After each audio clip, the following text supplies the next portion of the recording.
Hey guys, Kuzo here, back with another video, and in this video today I'm going to be designing a new hero costume for Todoroki. This brings us to another episode of my redesign series. This one's going along the same line as my Deku redesign, where I redesigned his hero costume as well. Seemed like you guys liked that one a lot, so I decided to go ahead and do it with Todoroki as well. So far these hero costume redesigns have been extremely fun, because I get to kind of take what I like from the old costume and kind of bring it over and tweak it, do something new, add some things, stuff like that. And I gotta think about maybe something else I can add on to it that makes sense to their power or maybe enhances their power. And it's been a really fun experience just doing these redesigns. Anyways, let's start talking about the design a little bit. Just like my Deku one, I wanted to keep a little bit of the shape aesthetic to the character. Anyways, let's talk about the design here and what I got so far. So what I was thinking of when I went to do this, I wanted to try to, just like the Deku one, keep some aesthetic to it that was already from the original costume, like the belt, the boots. I still, redesigned it. Some of the things I wanted to add in were, gloves and then knee pads. I was gonna add elbow pads, but I decided against that. I thought it would look cool, but it might have been a little bit too much. I had a reason to add the knee pads, and that's because when he's sliding along his ice, if he needed to, he could easily, kneel down and slide as well, or if he were to, get off balance. Just basically, knee pads are good, especially if you're someone who's moving at really fast speeds, just in case there's a fall or something. And I thought it would be good to have those knee pads there. As well as his boots, I decided to make them slimmer, so that way they're just that much aerodynamic when it comes to the moving on ice and trying to move really fast on it. It would help you be able to zip around a little bit faster, a little bit less resistance against wind and stuff like that. And then, oh, and just really quick, if you guys saw that background pop up in the back there, I had forgotten to push record, and I was doing it all with the ruler, so yeah, that kind of just popped up there. Alright, and back to the design here. So the tips of the toes, I decided to put some metal plating on there, and I imagined maybe the sole of the shoe would be a specific texture that would help him sliding on the ice a little bit more. And the reason why I put metal tips on the toes is because, let's say he's, he made some ice or something, and it's not completely even and there's little like spikes sticking up or just something that's uneven. It would help be able to just plow through that and shave over any inconsistencies in ice. So I was just thinking of the best way for him to be able to slide on that ice.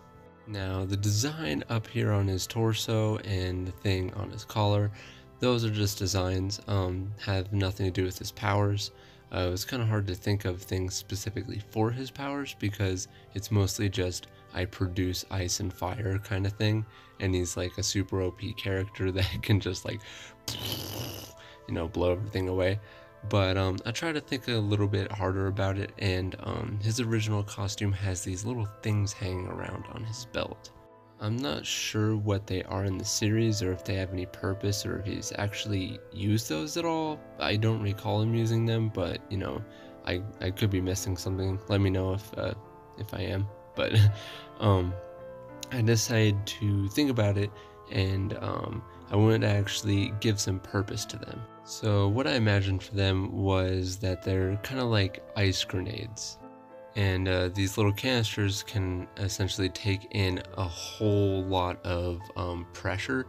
So he fills it up with his ice, and it's so under pressure that like when he throws it or releases it, kind of like a grenade, it explodes and it will freeze anything around it, kind of like an aerosol can, but not necessarily like that. The aerosol can doesn't like freeze everything around it, but because he's filling it up with so much of his ice power, and it would take in a lot more pressure than aerosol can, that type of thing, turns into like an ice bomb. So that's what I was thinking about with those.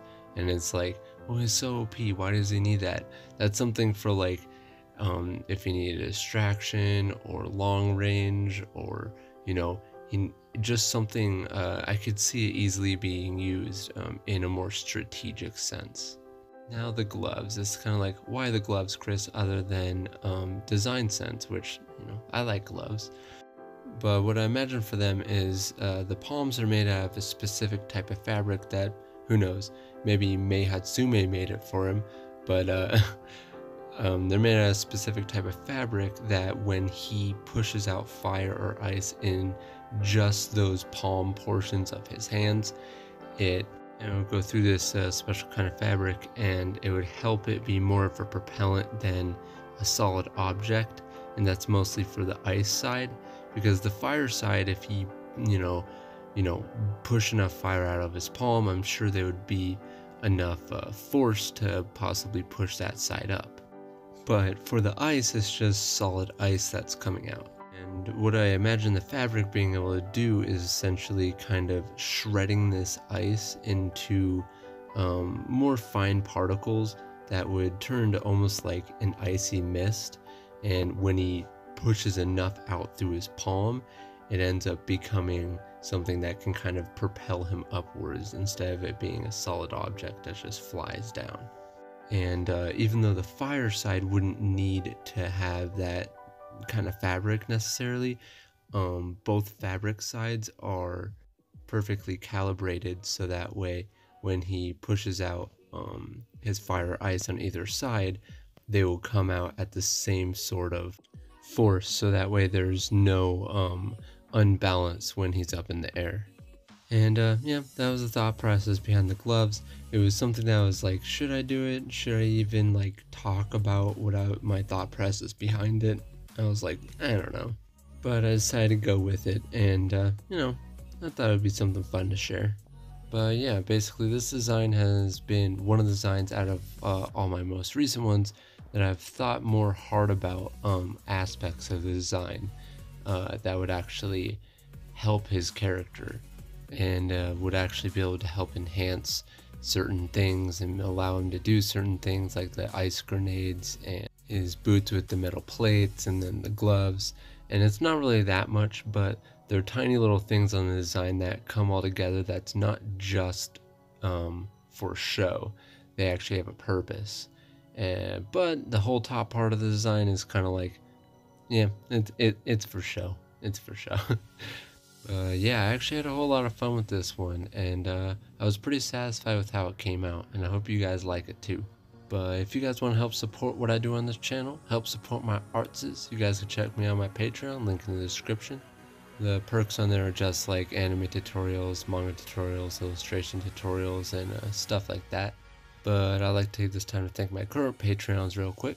Elizabeth, Woody Olis, Heke Pelage, Wear My Crown, Daniil Hillier, Yulia Namikaze, Poetical Gore, Noah Henderson, Maracuzio, JT, Satoshi, Kaneen Morel, Alpha Dog Studios, JG, Aaron McQuiston, This Guy Saul, Carlos Mario Lopez, Mark Locke, Brian B. Kim, Adrian Meneses, Parthana, Reggie, Ryan T. McFadden, and Thomas. You guys are the best pencil shinobis there are and help me be able to do what I do on this channel. In any case, don't worry guys, there will be a whole lot of other redesigns coming, and not just only from My Hero Academia. But yeah, definitely lots more coming guys. In any case, if you guys like this video, please hit that thumbs up button, and if you're new to this channel, like what you see, please subscribe, hit that bell icon to get notified when each video comes out. Like always guys, I hope you're having a great day, and I'll see you guys in the next video.